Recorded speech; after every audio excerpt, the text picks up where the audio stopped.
এই ছোট ছোট শুটকি মাছের আমি করব চাটনি। তার জন্য পেঁয়াজ, রসুন, লঙ্কা, ধনিয়া পাতা ভালো করে ধুয়ে নেব, তারপরে কেটে নেব। আর শুটকি মাছগুলো ছোট ছোট করে পিস করে কেটে নেব। এখন পাটার মধ্যে দিয়ে দিয়েছি অল্প শুকনো লঙ্কা, জিরা, ভালো করে বেটে নেব। তারপরে কড়াইতে মাছগুলো সিদ্ধ করার জন্য বসিয়ে দেব। ভালোভাবে সিদ্ধ হয়ে গেলে আমি এখন নামিয়ে নেব।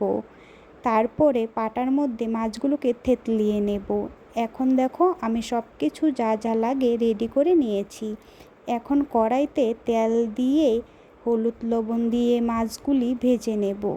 দেখো আমার ভাজা হয়ে এখন কড়াইতে দুটো শুকনো লঙ্কা, জিরা, পেঁয়াজ, রসুন দিয়ে তার মধ্যে দিয়ে দেব বেটে রাখা মশলা, আদা, রসুন, জিরা, লঙ্কা, তারপরে হলুদ, লবণ আর মাছগুলো দিয়ে ভাজা ভাজা করে উপরে ধনিয়া পাতা দিয়ে আমি নামিয়ে নেব। দেখো কীরকম হয়েছে, সবাই বলো তো চাটনিটা।